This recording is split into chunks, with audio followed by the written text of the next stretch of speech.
Hi, good afternoon. I'm Diane Hart. I manage the sponsored research program here at Argonne National Laboratory. So I appreciate everybody coming out to learn a little bit more about the upgrade that we're doing. I'll give you a little bit of, just to set the context, to give you a little bit of history of Pearl, because you might not have been around when we rolled this out.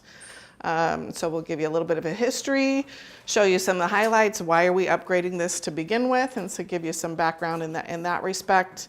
Walk you through some of the upgrades and the things that we're looking forward to that we will have enabled to us now that we don't have in our current environment.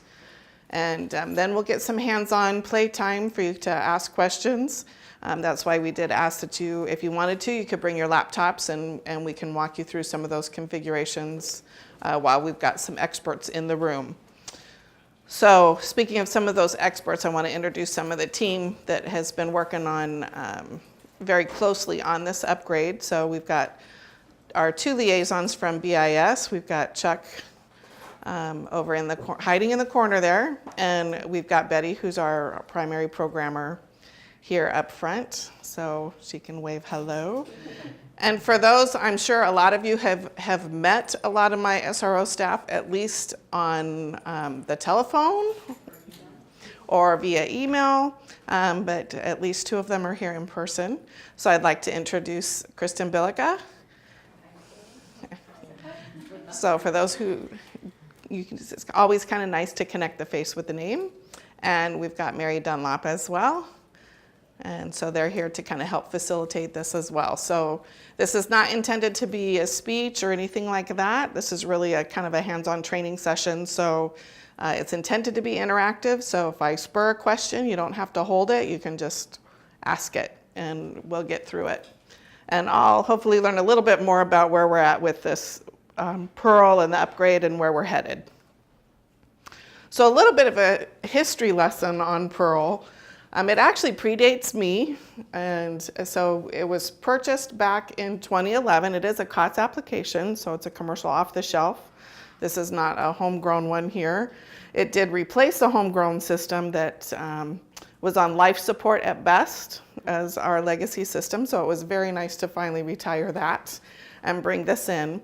It is modular software, so we've kind of rolled it out in stages just to make sure that we're rolling out in the most meaningful way and the beneficial way for all the users here at the laboratory. So in 2013 was when we implemented our first module and retired that old Work for Other database.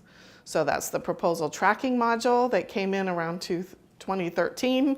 And that was where all those sponsored research project packages were now started within the system itself, from the proposal development into PT from our team. So that's when we kind of switched from those paper packages and not knowing which paper you had and which one was current because of the version control. So a lot of good improvements there, but there was still a lot to be done.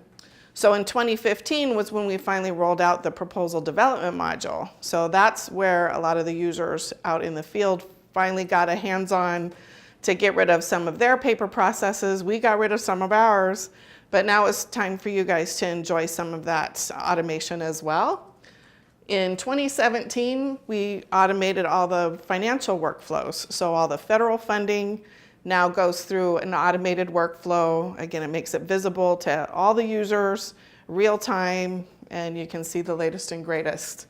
So that involved not only the proposal tracking, but the award tracking and financial tracking modules as well that were all enhanced during that rollout. And so that brings us now to the version 15 upgrade. So when we initially purchased the software, which as you can tell was quite some time ago, the reason why we haven't upgraded since then, because it would have broken some of the systems that we already had in place. So we made very thoughtful decisions to not implement any sooner because we didn't want to create an undue burden on the divisions and have to redo processes that were already working. So that's where we're at today and a little bit of why we're here. Because as you could imagine, any software rollout, when you've gone from that many iterations, that amount of time, there's going to be a lot of changes. So why are we doing this change to begin with? What are some of the benefits that we're going to get? So number one, just like a lot of other COTS applications, version 13 isn't going to be supported by the software vendor anymore. So it's very important that we stay current so that we can support our databases. BIS, on their side of the house, they use this opportunity as well to upgrade the entire server platform that it all sits on. So that's kind of transparent to you as the users out in the divisions, but it's extremely important to the functionality of the system itself. So all of that platform has been changed to support everything that it runs on. And we've also implemented the single sign-on so that your standard Argonne credentials that you log on with everything else, once you've logged on, you can typically stay logged on. Some of those features and other IT standardized practices are enabled with this version that were becoming problematic with the old version. And what means more to end users is that now lays that critical foundation in order for a lot of the other process improvements, the wish lists that we've been kind of keeping in our hip pocket and voicing over all these years, some of those can now come to fruition. So it's a much more robust search functionality. So you've got a lot more options and you can configure them to what your basic business needs and the things that you would normally query on, not necessarily just a canned search.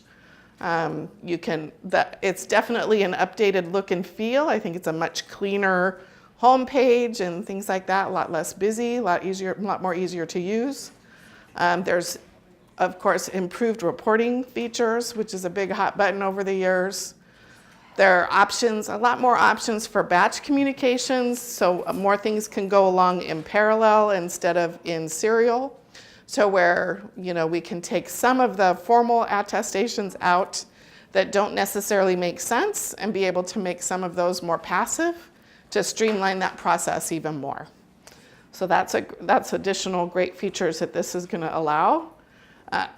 Detailed step-by-step analytics. Sometimes when you're doing process improvements, unless you can actually show the analytics where some of those either rework loops are or those gaps where things take a little bit longer, without having the analytics to back it up, you can't always get support to make some organizational and some system changes. So the detailed step-by-step analytics is also another great thing that's going to be enabled by this upgrade. And my favorite is always the reduction in manually created forms.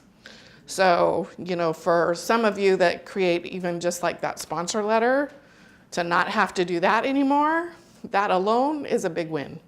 So there's a lot of upgrades like that will just make our lives a little bit easier because they're kind of redundant processes. If the system already has that information, why are we having to manually do it? So that's, any questions so far about why we're here? So we've begun this process. We actually, and some of you are on the overall working group that we've had going. We have a cross-functional group. It's included PIs. It's included the financial analysts throughout the laboratory, every other people in OCF, our team, DOE, all the various role holders throughout the system. So that working group convened in February to begin this process. So we've come quite a ways. So, and initially it was just discovery. What was this system going to do for us? What can we leverage out of it?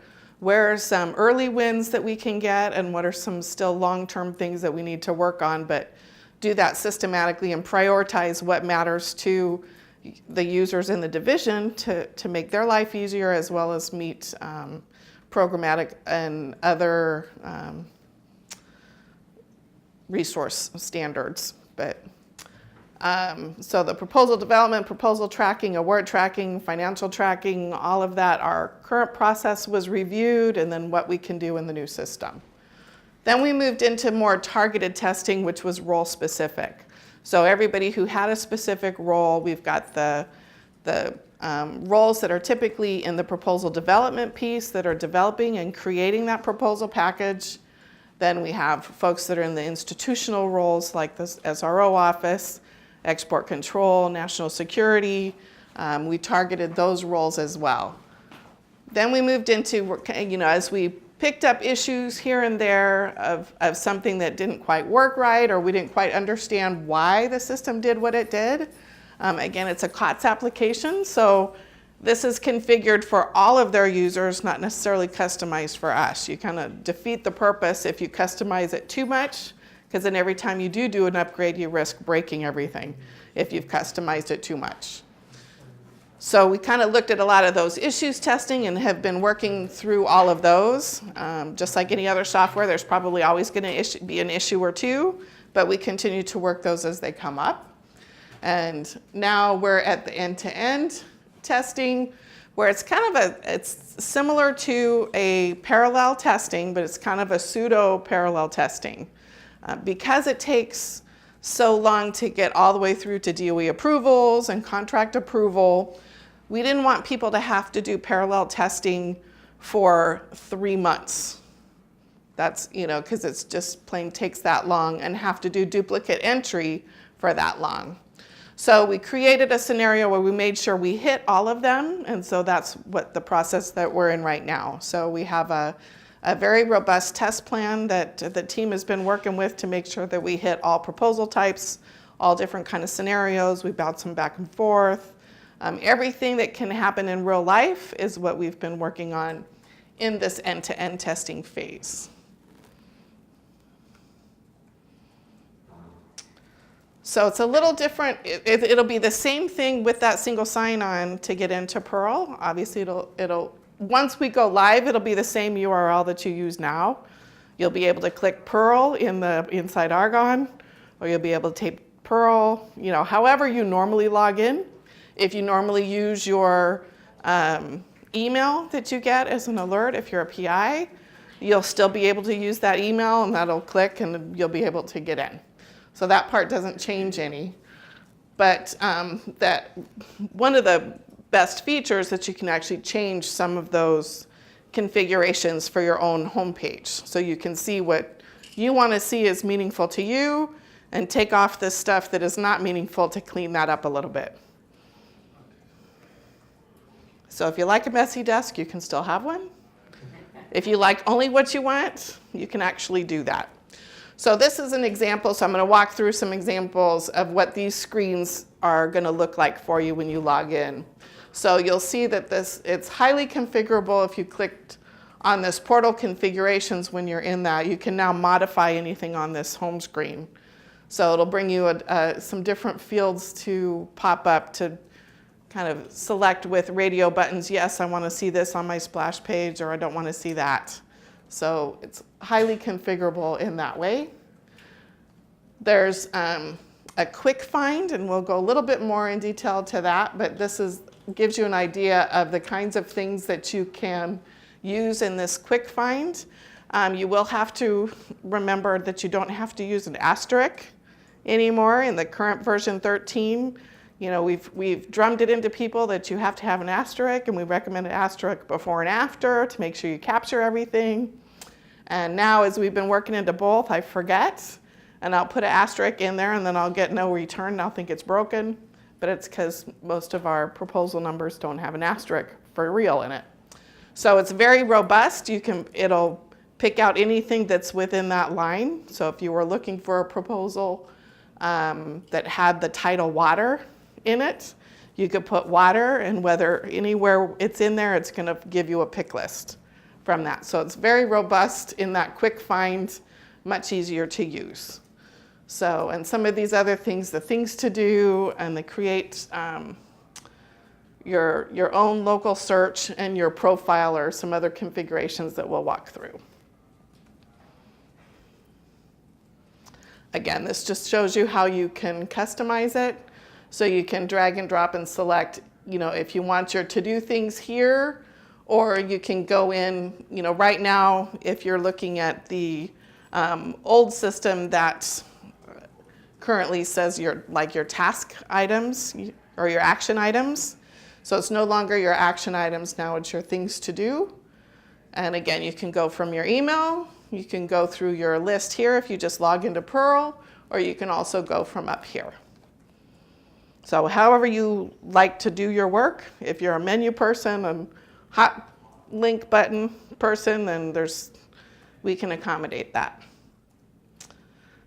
This just shows some of the other configurations that you can do for the widget, and it will actually take you out to the widget, which looks like the zinc dots.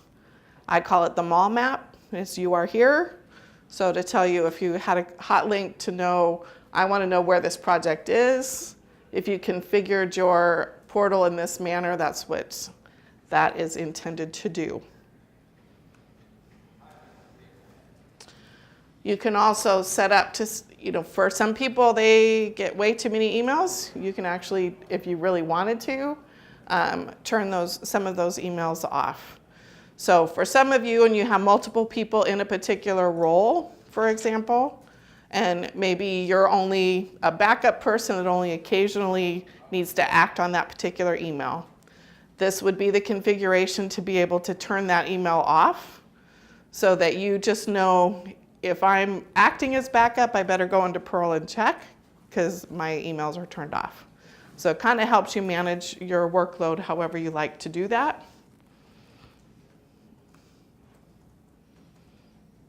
And this is one of the great things. This is one of the enhanced search functions. So right now in the current version, you're pretty limited in just what they had already canned in there, other than, you hit those 2 carrots and you can get a little bit of a download for a little bit more. You can actually create the search criteria that's meaningful for you. So you can add these different things into your search criteria and then be able to locate records by that search criteria that you choose. And then it'll show up in a drop-down list that is shown up there. So much more robust than we could before.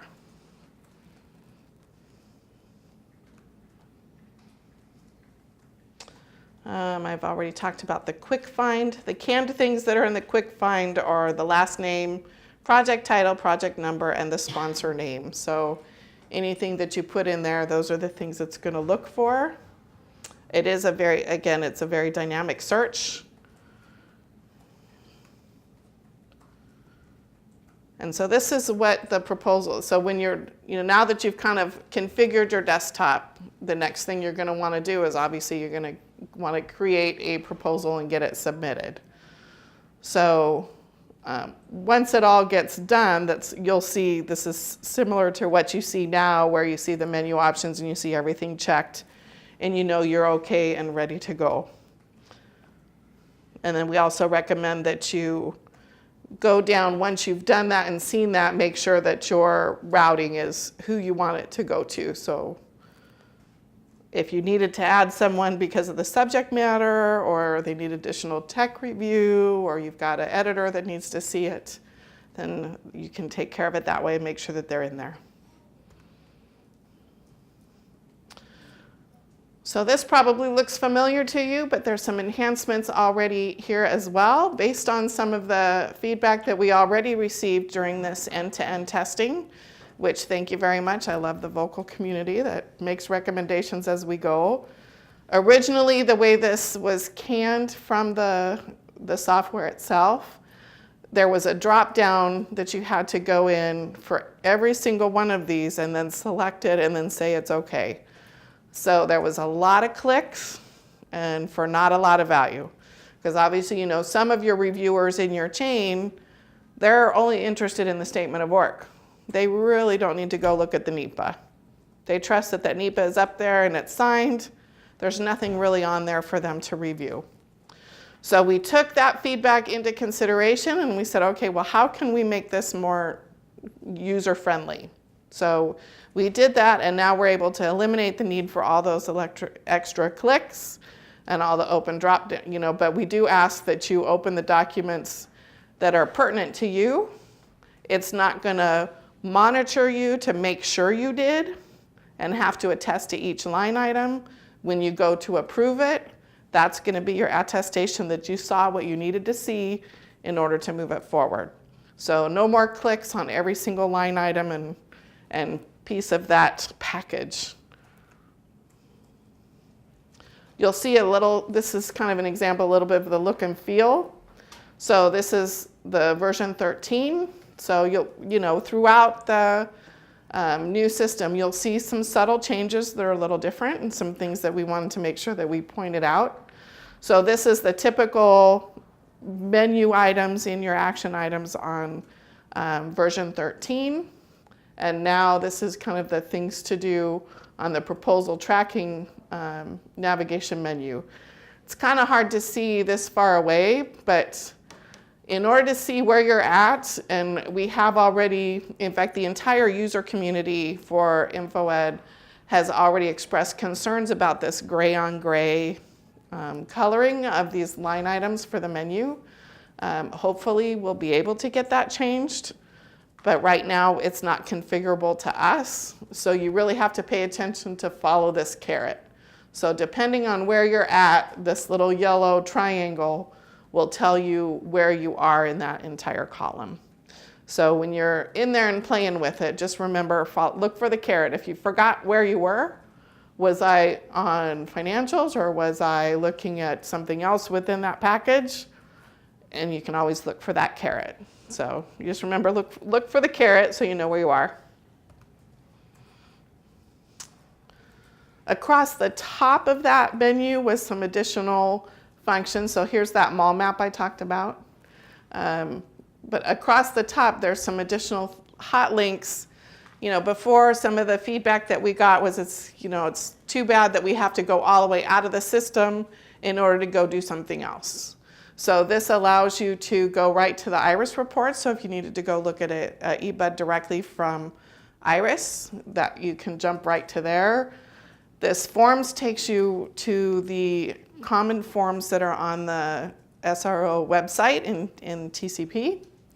And the approval status is what gets you this widget in the mall map. So, much easier to not have to go to something else, remember what the URL is for the widget or whatever. You can go straight from the application itself.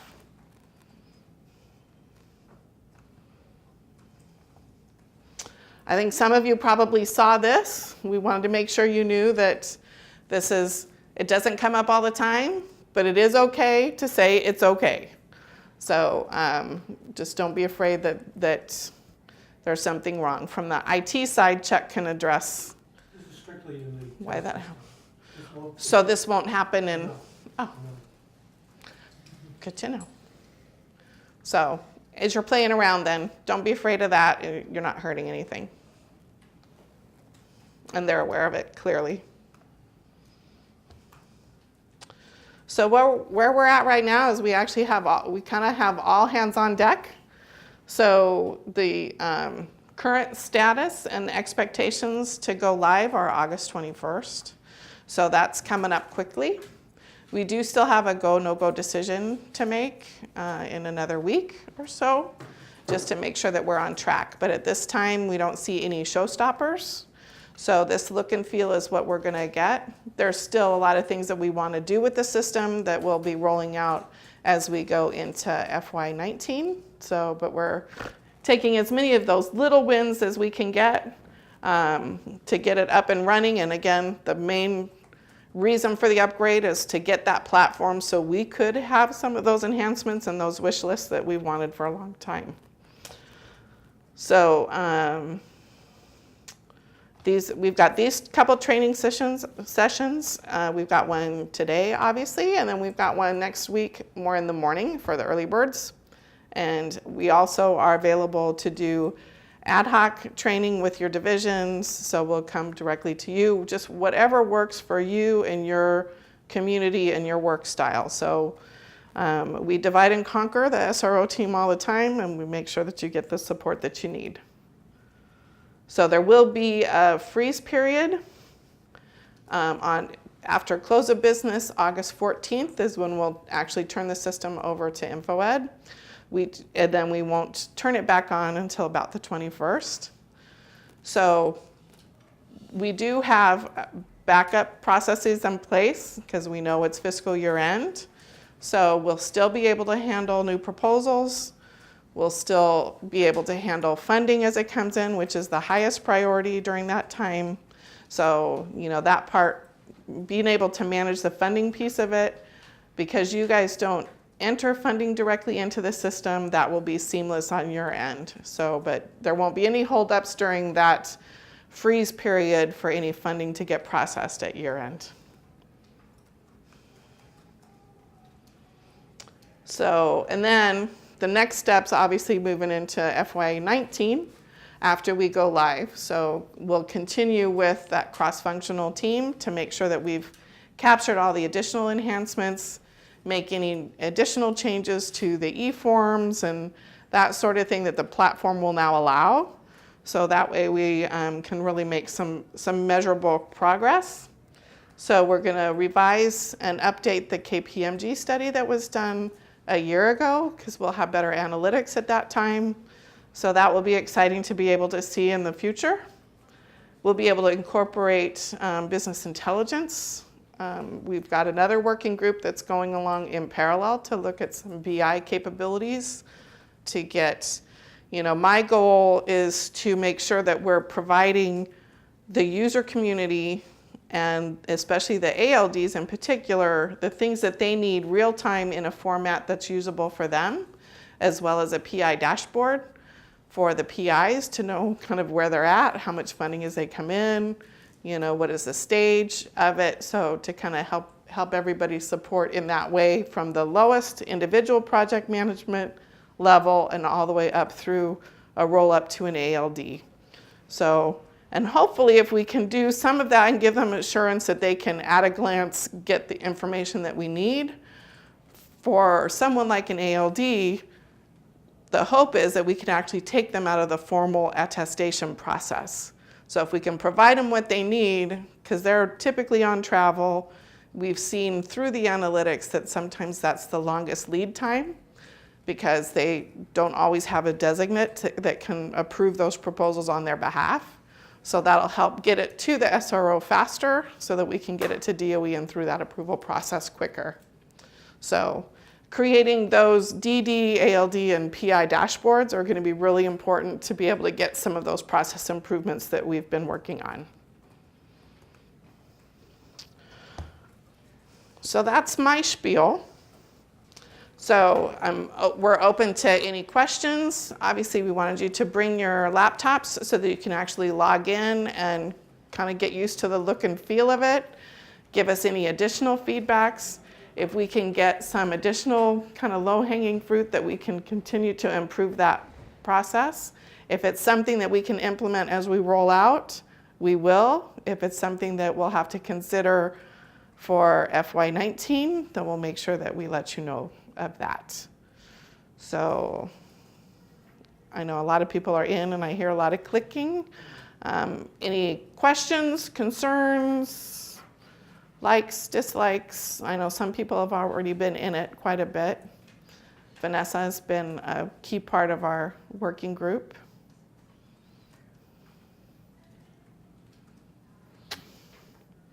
Does anyone want me to show them how to do anything? Because she can log in. We've got it keyed up so she can log in if you want to see, well, how does that really work besides looking at a slide?